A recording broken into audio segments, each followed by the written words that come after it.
Employee Podcast is brought to you by the Patterns of Possibility, where we help people make more meaningful relationships in both their personal and professional life. Hi, I'm Coach Lee Hopkins. My pronouns are he, him, his, and I want to welcome you to the Engaged Employee Podcast. Our mission is to emphasize the relationship between the employee and the workplace with the goal of enhancing engagement levels to create a more productive and satisfying work environment. While many organizations strive to create a more engaging atmosphere, they often miss the mark by forcing connection with big team building events like axe throwing or escape rooms. Those activities only leave employees with a short-lived sense of belonging. Organizations may also try smaller and more suffocating events like happy hours or group birthday celebrations that their employees feel obligated to attend. As a social connections and business culture coach, I've found that to create a stable, engaged, and productive workforce, there needs to be a shift in focus from mandatory fun and manufactured connection towards building trust and authentic conversation.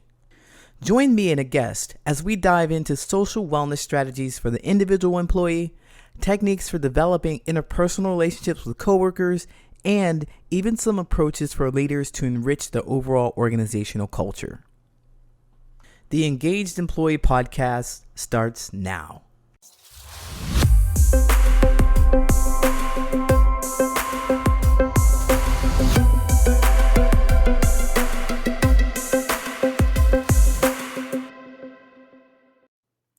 Hello, I'm Coach Lee, and welcome to the Engaged Employee Podcast. My guest today is Ben Schatzel. Ben is a disability labor reformist with nearly a decade's worth of experience in working in neurodivergent accessibility and advocacy. He empowers businesses to embrace holistic, neurodiverse solutions and strives to bridge the service cliff that many families face by creating pathways to competitive, integrated employment. Ben also reserves oh Ben also serves as a board member of the Illinois chapter of the Association of People Supporting Employment First and is an associate board member of the Illinois Science and Technology Coalition. Beyond his entrepreneurial pursuits, he is an actor, horror enthusiast, and an active member of Chicago's performing arts scene. Our conversation today will be focused on wellness for the organizational culture at large. Ben, welcome to the Engaged Employee Podcast. Hey, Lee, thanks for having me. It's so good to be here. Yes, I'm so glad to have this conversation with you. When we first met, I was really intrigued by everything that you talked about. I'm really actually curious about how you got started in this. It's a double whammy of a question because at the beginning I did service quotes or quotes for service. I forgot the words that I said. Yeah, no Service problem. clip. Service clip. Service There we clip. go. And Nice. I had no idea what that really meant because it didn't exist to me. But I am curious to know more about you. And I heard that this is a big, addressing the service clip is a big part of what you do. Can you tell us a little about you and how you got into this and maybe a little bit about that service clip? Yeah, absolutely. So, as you said, I've been working within this space for nearly a decade now.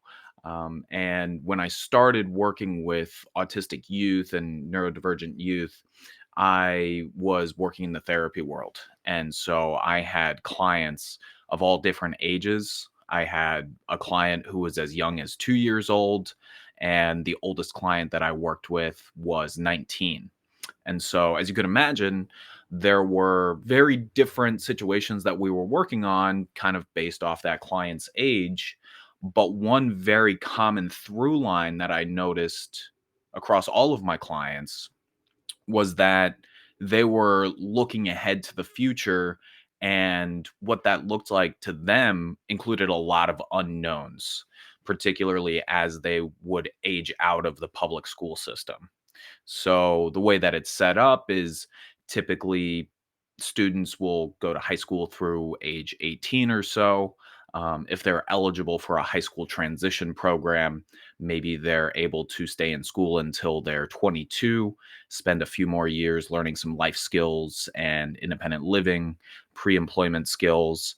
But beyond that, there's not necessarily a concrete path of what's next. And so that's what we refer to as the service cliff, where a lot of Ah. these individuals maybe kind of get lost, so to say.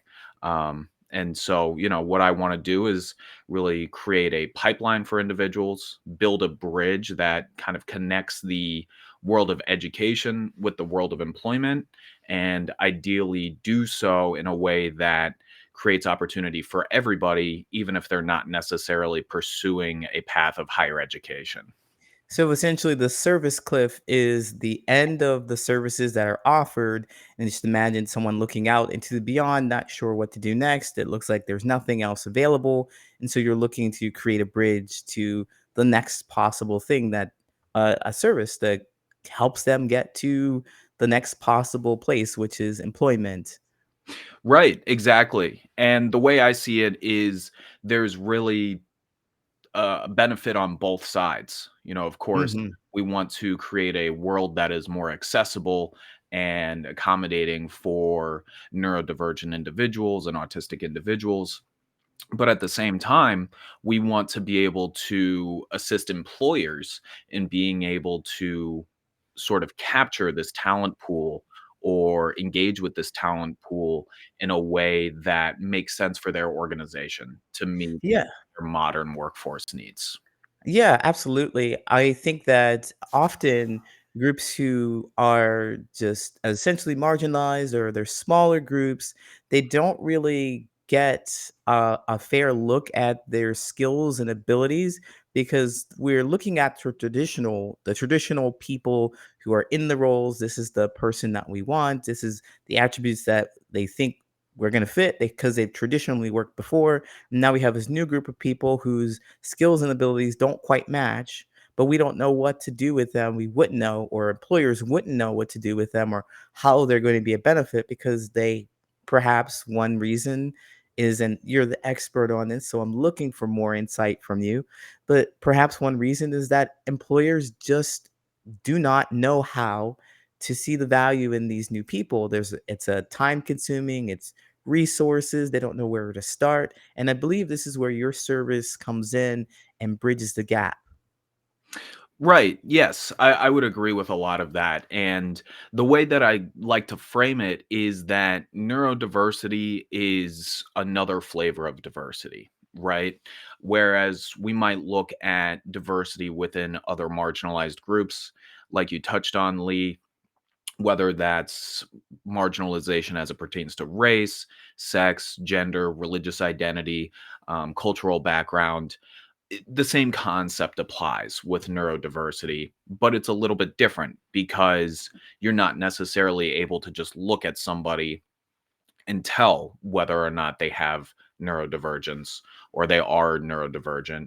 Likewise, that's not something that may come through on a typical application. But at the same time, this is a population of people who are largely overlooked, to your point. And I think you're exactly right. It's not because businesses are trying to be exclusionary or they're trying to put up barriers to employment. I don't think that that is the intent, but that is kind of just a side effect or an outcome of a lot of the traditional avenues to employment. And so the idea is to really create accessibility within the organization, create structure and accessibility within particular jobs so that Mhm. then we can successfully match the skills of a neurodivergent applicant with a position that is going to be a strong match with what they're presenting. And that's Absolutely. just a slightly different approach than what might typically come out in a traditional verbal interview or application process. Yeah, I really like that. It seems like what we're going to do, what your company does, is it goes to the employers and it grabs the information and says, look at it from this point of view. There's a whole group of neurodiverse people who are excellent at these things that you were looking for, and you hadn't thought to look in this direction. But that is a benefit to looking in this population. And you really make it clear. I understand that you recently wrote an article about this, that you really make it clear that I think through a case study, I read a case study that you were talking about. Essentially, you make it very clear about the benefit that it brings to look at this particular population in a different light. Can you share more about that? Yes, sure thing. So you teed it up perfectly there. And really, what I want to start off by saying is there's probably all sorts of benefits that we could think about when it comes to engaging with a neurodiverse population. And what we might think about is some of the cultural benefits, kind of having that more compassionate, empathetic, honest cultural dynamic within an organization. We probably think about the ways that engaging with a neurodiverse population is going to be able to provide further insight into different perspectives. But with this recent case study that I published through the Illinois Manufacturers Association in collaboration with G&W Electric Company, want to make sure that everybody's getting their appropriate acknowledgments on this. But what we actually saw was engaging with a neurodiverse workforce population had very tangible and measurable outcomes when it came to employee productivity.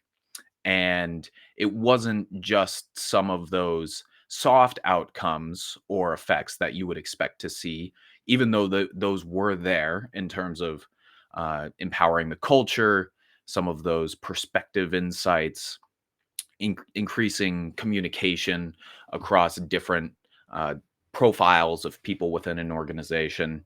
But we actually found some hard data to support outcomes as it pertains to productivity, cost of turnover, um, eliminating waste as it pertains to skill waste or time waste or process waste. And so these are some of the other ways that we can look at the benefits of a neurodiverse workforce that maybe also speak a little bit to the business minded side of the conversation as well, and really show that there's a universal approach to this.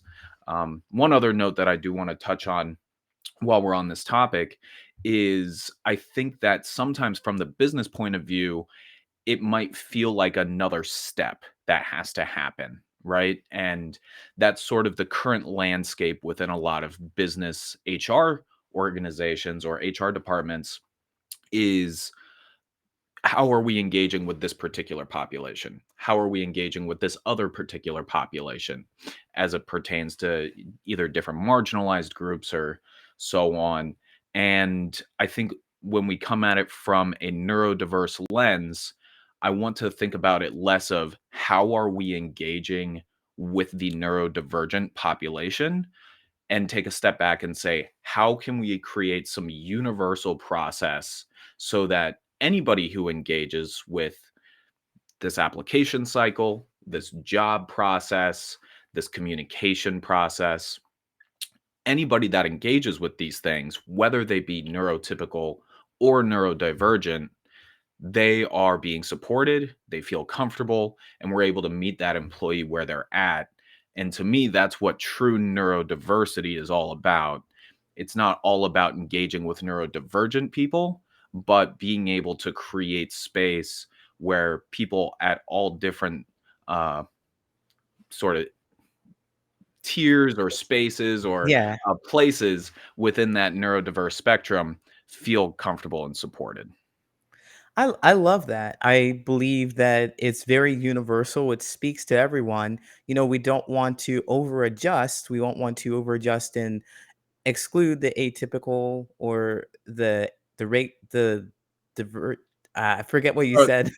Yeah. So, The exactly to your point. neurodivergent and We don't want neurotypical, to yeah, we or don't necessarily wanna overcorrect and, forget about neurotypical people, and at the same right. time, we don't necessarily wanna create unique process for Right. every single different population of people, right? Like, the idea Absolutely. is, how can we bake this in and just maybe create a new, more accommodating and more universal process that hopefully captures as Mhm. many different, populations and demographics as possible.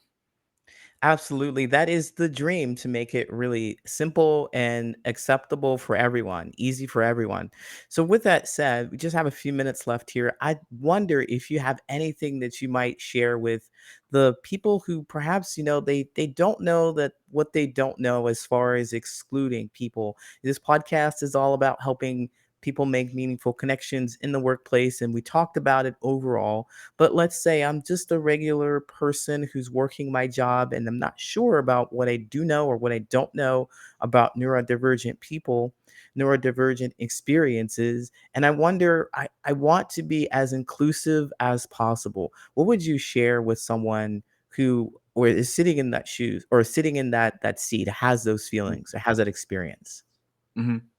Yeah, I think the very first thing that might be a little bit different than the status quo is just to not make any assumptions, Hmm. right? And that seems very basic or fundamental, but I also think that it's human nature to try to infer the way that somebody behaves, or maybe what somebody's identity is.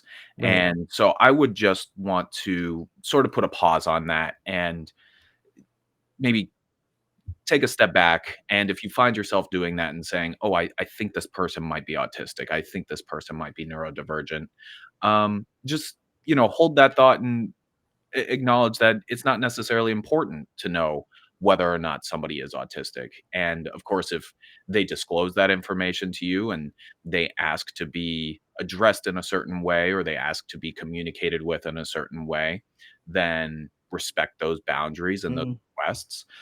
But I don't think it's important that we make assumptions about people, particularly in the workplace. yeah. And maybe to take that thought just one step further, I believe that we are still living in a time where it is very commonplace to hear derogatory epithets, um, slurs as it pertains to the disability community. And so just being aware of that as Mm, well. The language around disability is ever evolving, and certainly I'm continuing to learn sort of the acceptable words and how to refer to people. But at the same time, it's not out of the ordinary to hear slurs or epithets in our day to day. And so I would just encourage people to reduce those or completely eliminate those from your own vocabulary. Encourage those in your network and in your communities to do the same. And it might seem very basic, but mhm. the reality is that's still very much a hurdle that we have yet to cross. It is very, very powerful. It's a very, very powerful thing to be able to share that, to be able to not use your language to create this world in which, it separates you from the other person. So Mhm. just I firmly believe that our language is what creates our reality along those lines. So just that's the first step, just being able to do that, recognize that. And then I want to thank you so much for joining us today. Tell us where they can find you. Yeah, absolutely. So you can visit my website. It's stanumcore.com. I believe you'll see it in the notes. Mhm. STANNUMCORE.com. That's the easiest way to get in touch with me. I send out a newsletter every 2 weeks. We'll talk about some insights, share information, talk about upcoming job opportunities or events. So I would encourage everybody to sign up for that newsletter if they're interested. Otherwise, you can find me on Instagram at Ben Schatzel, or on LinkedIn. I'm always trying to share some more information, insights, and perspectives there as well. All right. Thank you so much, Ben. And all of that will definitely be in the show notes. Don't forget to check out that article on LinkedIn. It's really worth your time. Thank you again, Ben. We'll see you next time. Yes, thank you so much, Lee. Pleasure being here. There you have it, another insightful episode of the Engaged Employee Podcast. We hope you enjoyed the deep dive into the world of employee engagement, leadership, and workplace dynamics. The Engaged Employee Podcast is brought to you by the Patterns of Possibility, where we help people make more meaningful relationships in both their personal and professional life. Before we wrap up, we want to extend our heartfelt gratitude to our incredible guests and, of course, our loyal listeners. Your support keeps us motivated to bring you valuable content each week. If you found today's discussion thought-provoking and want to learn more about how we can help you or your organization make more meaningful relationships, go to patternsofpossibility.com and book a friendly conversation with me. Or you can email me your questions at patternsofpossibility@gmail.com. Stay connected with us and engage with fellow listeners by following the Patterns of Possibility on LinkedIn. You can also catch us on YouTube. Don't forget to hit that subscribe button and ring that notification bell to stay in the loop. And if you prefer the audio version, make sure to subscribe on Apple Podcasts, Spotify, or wherever you get your podcasts. Your support means the world to us, and by subscribing, you'll never miss an episode. Thank you for being a part of our journey to create workplaces where passion meets productivity. Until next time, I'm Coach Lee. Stay engaged, stay inspired.